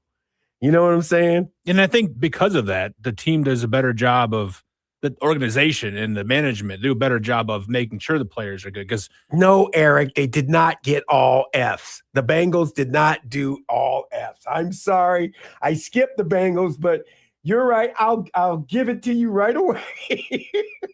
EB tried to say, hey, they did all Fs. I got to get to what did they have? I'm gonna see Joe Burrow being like a couple different doppelgangers and just different disguises going in and ranking it a couple of times himself. You think they did that? The Browns, okay. Bengals, yes. Treatment of the families is F minus. Ooh. The game field D minus. Food and dining area F minus. Ooh. Nutritionist and dietitian F. Ooh. Now here's the good stuff. Locker room A minus. Training room A minus. Training staff A minus. Weight room A minus. Strength coach A. Position coach B. A. They like the OC, offensive coordinator, A minus. They gave the defensive coordinator a B plus. They gave the special teams coach a B plus. Team travel, they gave a C minus. Head coach, A minus. General manager, no, nobody likes the general manager. They gave him a C, a hard C. That's not bad. That's not bad. And ownership, oh, you know, it's higher than an F. D plus. They gave him a D plus. That's not bad. That's passing, right? Yeah, technically is. I mean, a couple of these are shocking. I'll tell you that. I wouldn't have guessed. I don't know how much they changed since last year. I don't remember last year's stuff very much, but no, they changed a lot last year from last year. I mean, there was it was really negative last year. Really negative. I mean, they really went after the Chiefs. The Chiefs were getting it bad. Is that why they're getting a new stadium this year? Yeah. Well, he's been promising for 4 years that he would renovate the locker rooms and everything like that. They got so mad. They really came down on him hard. Man. Which they should. I mean, look. I mean, they got that. We ain't got that. You know what I'm saying?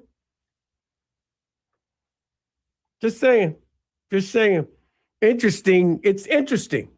The teams that made the playoffs. I'm just saying, if you look at it.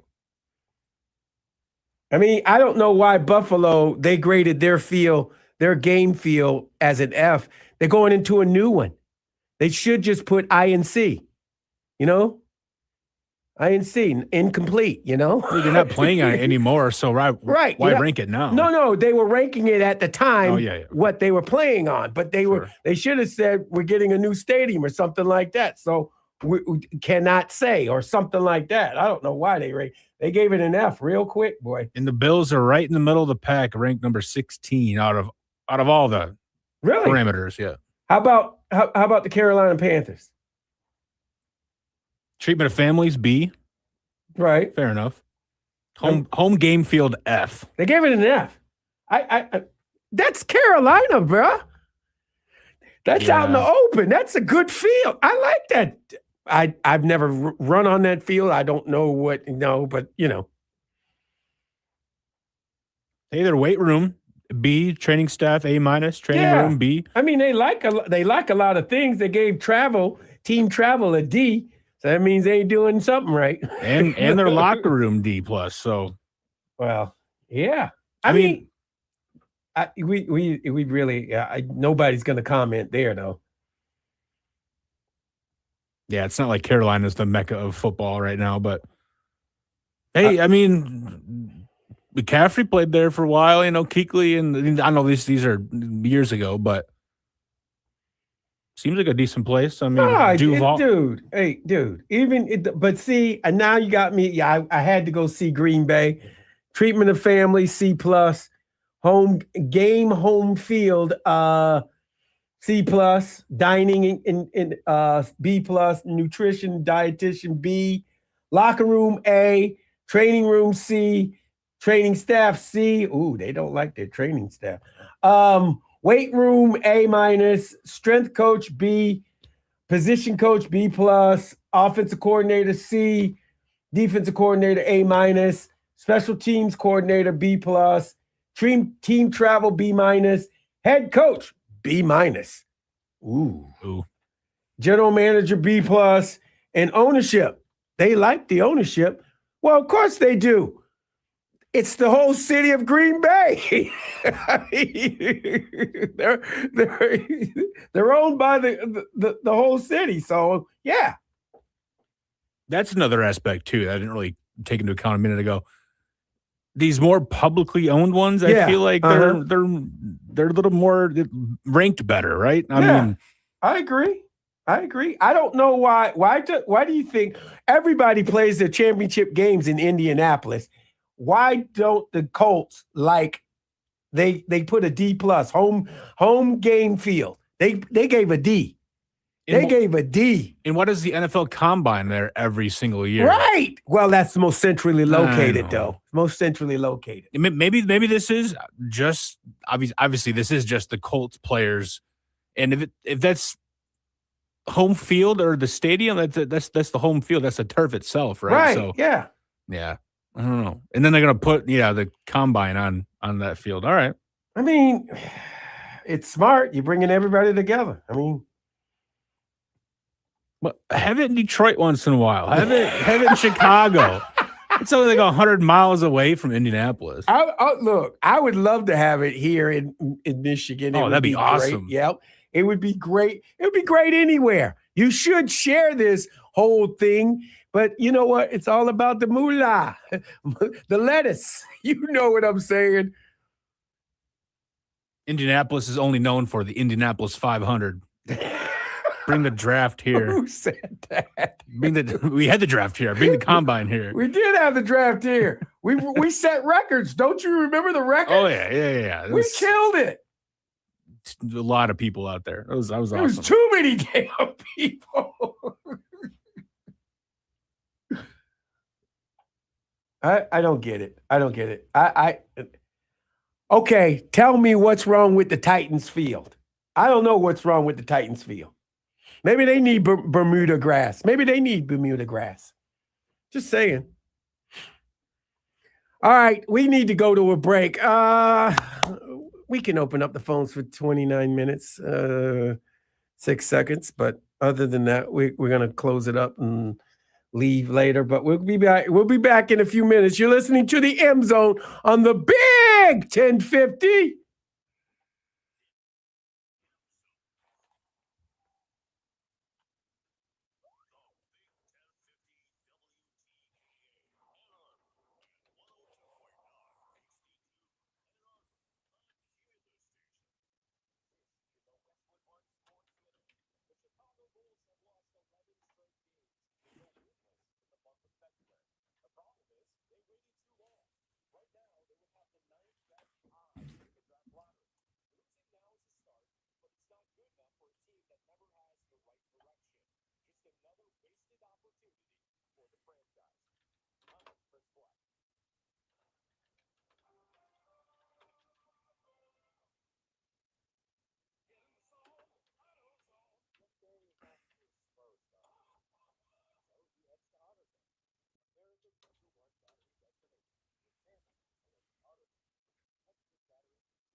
This is the M Zone. And welcome back to the M Zone. Jamie Morris, Derek Laughlin on the other side.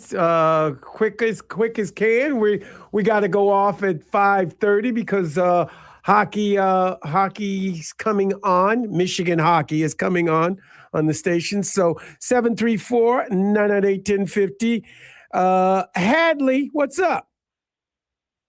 Well, did you have a question for the day? Question for the day. Damo? Well, how do you see the Michigan-Illinois game, Hadley? After a day of talking and everything like that, you've heard from everybody. What are you thinking? Yeah, everything. Well, Mara's got to have his game tonight. I think Mara will break out tonight. I really do. I hope so. I hope you're right. He has. Yeah, he has to. I think we're doing good on not committing a lot of fouls. So we've been good on that. We've been good on the turnovers. We were good that the other day. But, Jamie, this crowd is going to be into it. The team is mad because they got blown out by UCLA. Thank you, Larry Lee. And, they're just going to be really up for this game. I don't know what it's like playing there, but it's not fun. That's for sure. Oh, it's not fun unless you're winning. So you know that. I mean, you know about things like that. So I mean, look, you got to go in there and shut it down, just like they did Mackey, just like they did Breslin. Yep. You got to go in there and own this arena. This arena belongs to us. This here is our juke joint. That's right. So they got to really key on that one guy that's really good at 3-pointers. He's shooting like what, 40? Well, the young man, he's the point guard. He's the point guard. He's the trigger man. He's the freshman. He can get the job done. You got to put somebody on him. I think Yaxel will take him, and whoever they put Cadeau on, they're gonna have to help him out much as possible. I thought Yaxel plays more in the center. He plays the hot hand. He plays the man. I get it. Okay, because I always thought he was more of a center person because he's the one that's not a center anymore. That would be Mara now, right? Yeah, I guess. Who has the bigger wingspan, him or Mara? I would say Mara does. Mara. Yeah. Okay. Well, we all know what they have to do and everything, Jamie. So it's not going to be other than Yaxel and Mara. Who else would you like to see break out tonight for Michigan? I would like to see. I'd like to see. What's his name? Roddy Gale. I want to see Roddy Gale break out, come out. You know what I'm saying? Right. Look, shoot less threes, go to the hole. Roddy be Roddy. You know what I'm saying? Roddy goes to the hole and he gets fouled and he makes his foul shots. That's right, he does. And you're right, Jamie. We don't want to share. I remember kindergarten and not sharing with anybody. I remember that. See, that made you a mean kid. That being said, yeah, I know. My kid is not in kindergarten just yet, so he's young fives, and he shares everything, and I want him to share everything. I'll show him how to be greedy. Don't worry. He's got that already built in his DNA. I know you got the kid well trained there, Jamie. You're getting him right for you because he's the only one I know that can go to you when you get home and you say, "Mommy didn't have her coffee." Exactly.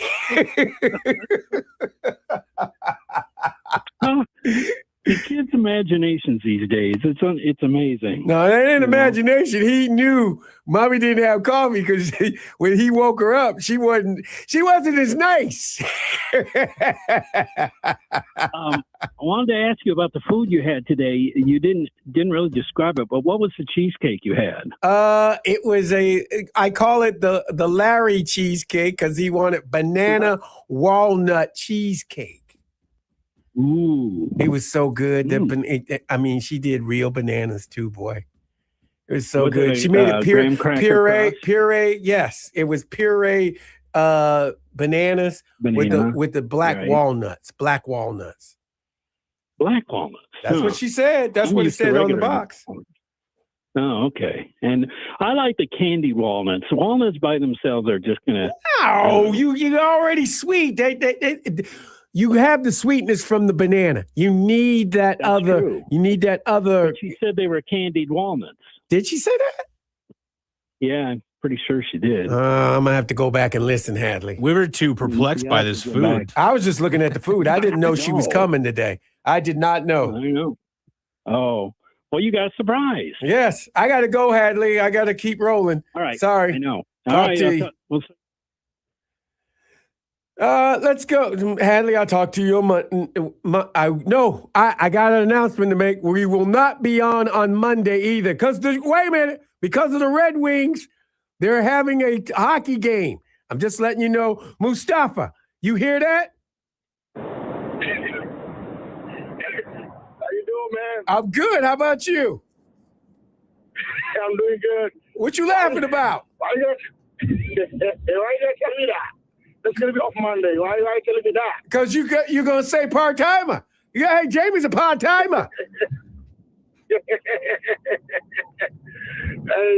But anyway, how are you, sir? How are you? I'm doing well. I'll be better after this game. And we lock it down. We gotta lock it down today, baby. It's called lockdown. Gotta play smart, fair and square. I mean, you can't just remove yourself out of a game. And I mean, for the last two big games we played against Purdue and Duke, the guy played for combined less than 25 minutes in both games. You know, I mean, you gotta adapt to the refs. There could be a situation where, Jamie, just let him score. Let the guy get the points.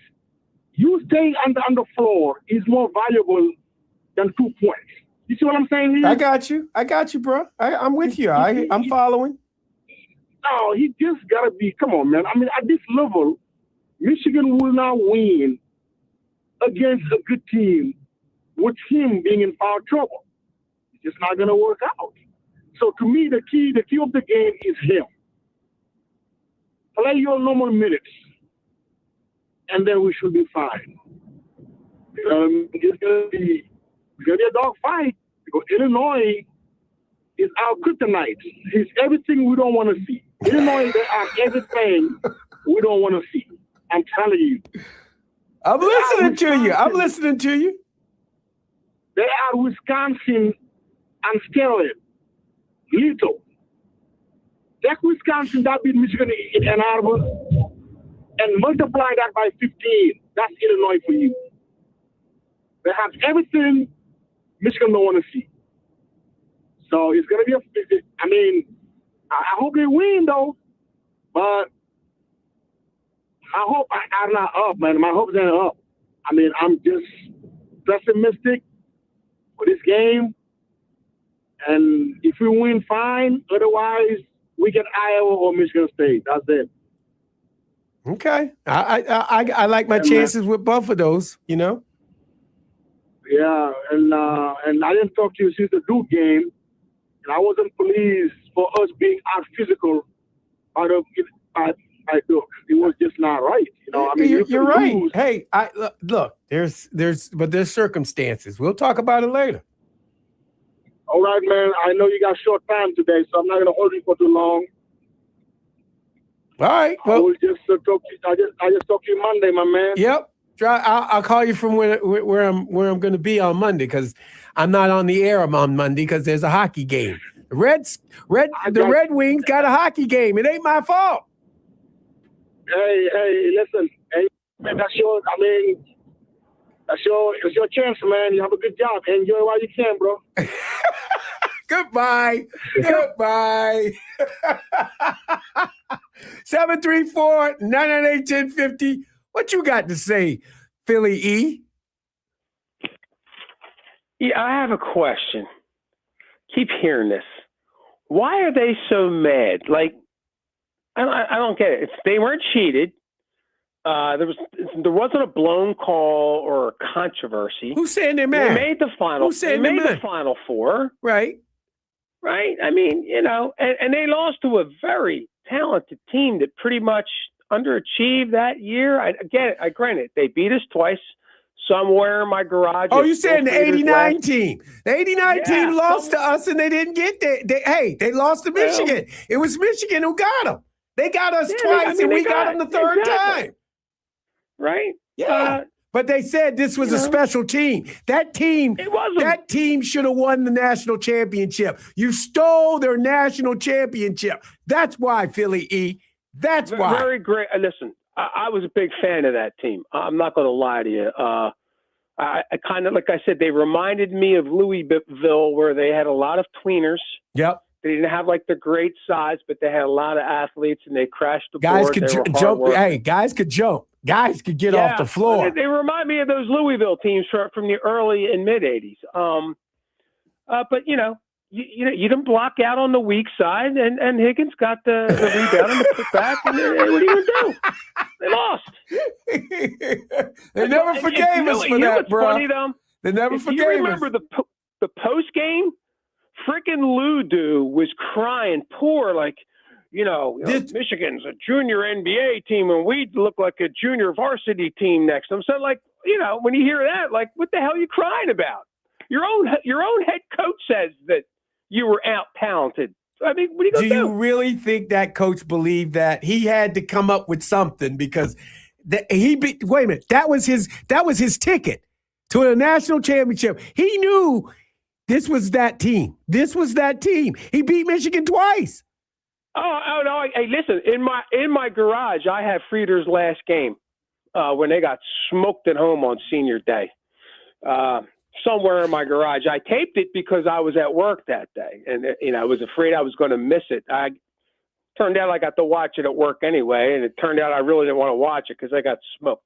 But I mean, that's a pretty crazy thing to say after your team loses. You're going to say, you know what? We had a great year and we lost to a really talented basketball team. That's all he had to say. But he was over there crying poor. So well, I mean, hey, maybe it was his last. He saw it.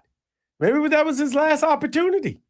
Great team. Actually, if you remember, we lost a heartbreaker at Indiana to frickin' Jay Edwards. Was his name Edwards? Was that his name? He hit that shot, and he hit a shot to beat us, a buzzer beater. But if you remember, was it Lowell Hamilton that hit the shot against Indiana? You remember? Yeah.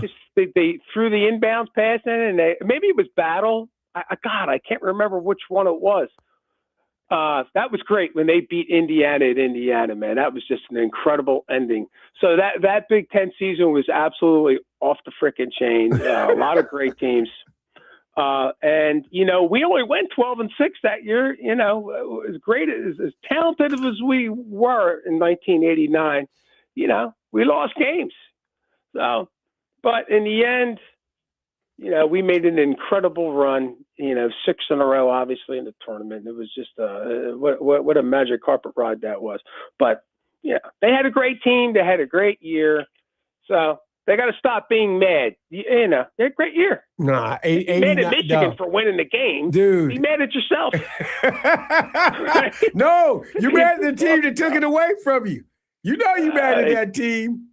They got bad. And in terms of tonight, coming off the loss from last week and the struggle against Minnesota, probably 30 out of the 40 minutes in the game, I'm looking for a really good effort tonight. And I'm hoping that this electric atmosphere is going to charge our guys up, just like it did at the Brez, just like it did at Mackey. And, maybe we go 3 for 3. And that was an outstanding point that your guest made from The Athletic. That's a hell of a year if you can win in these 3 venues and win an outright conference championship. But however, if you win at those 3 arenas, you probably should win the freaking conference outright when you stop and think about it. Well, yeah. So that's exactly right.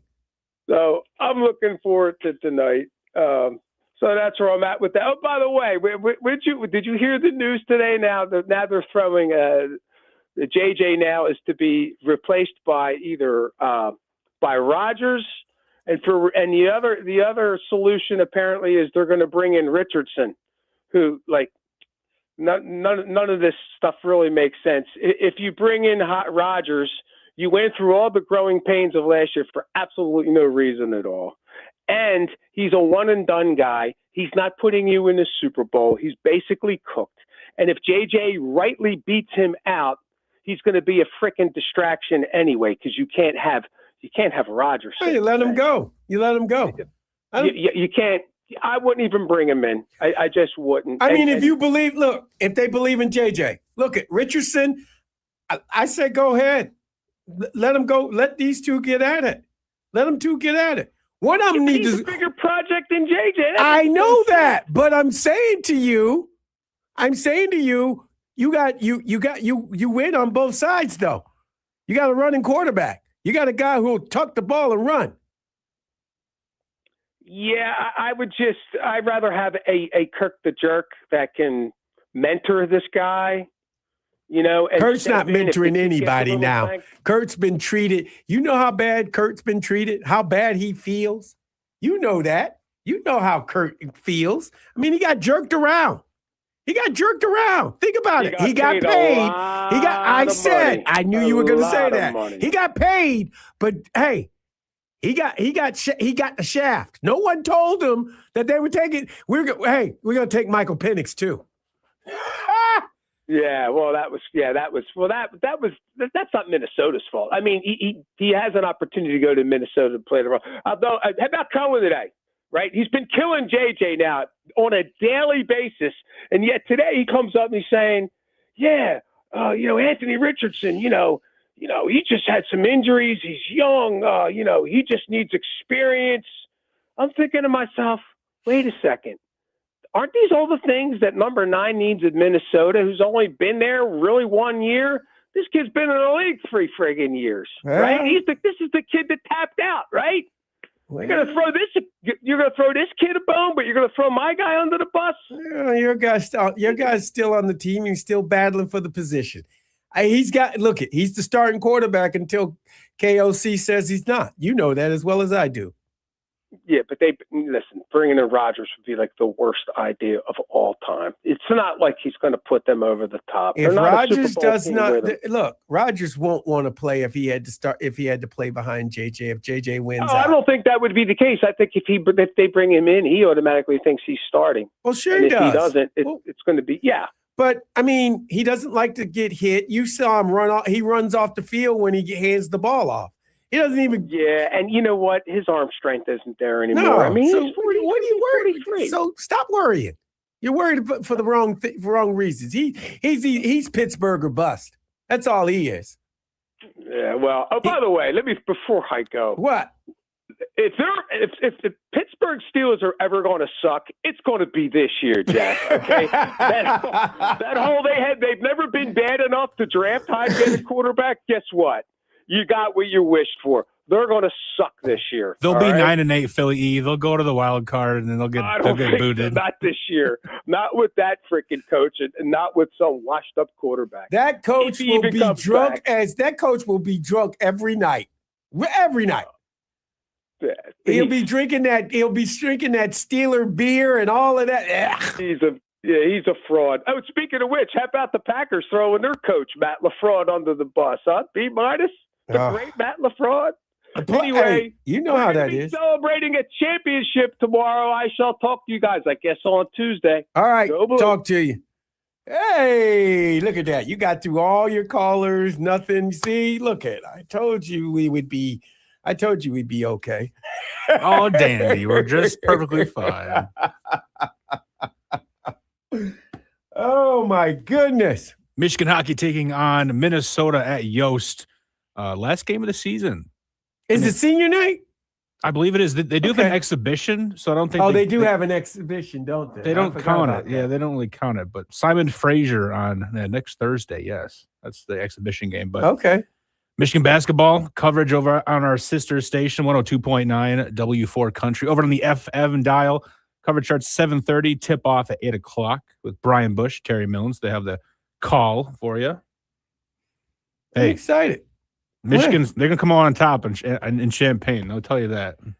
Well, I'll call it right now. I don't know how much they're gonna win by, but they can't have champagne. But we're gonna party in Champagne. That's what close I'm enough. Say. It'll be close. Close enough. All right, that's gonna do it. That's gonna be a wrap for the week, the weekend, all of those things. I guess. Miz, thanks a lot. Appreciate you. Bermuda is the grass I'm talking about. They're putting out Bermuda. The Steelers are going to lay Bermuda grass down. Hey, more Well, power to him, I guess. I mean, you got to F. There's no only one way to go from here. Exactly. Well, really, you got to F minus. So that's really bad when they say that. My goodness. I can't believe that. Look, I get it. They're going to shut that down. You know, the owners are going to shut that down. Yeah, I don't see why they wouldn't. They didn't get bad grades, though. They didn't give the owners bad grades. No owner got a bad grade. B+ is the lowest one, I think. Could be a C somewhere. And most of the stuff is the playing surface, the Right. facilities, the weightlifting, whatever. But it's a cool inside look on how the players think. Well, how they feel. Yeah. You want to know how your players feel. They're the ones you want to know. Right. Right. So, They're the ones that, you want to know how your players feel. I mean, why not? It give you a chance to, straighten things up. I mean, you need to do something about that food. Not everybody wants those, what do you call those sandwiches in Pittsburgh? With French fries on top? Oh, gosh.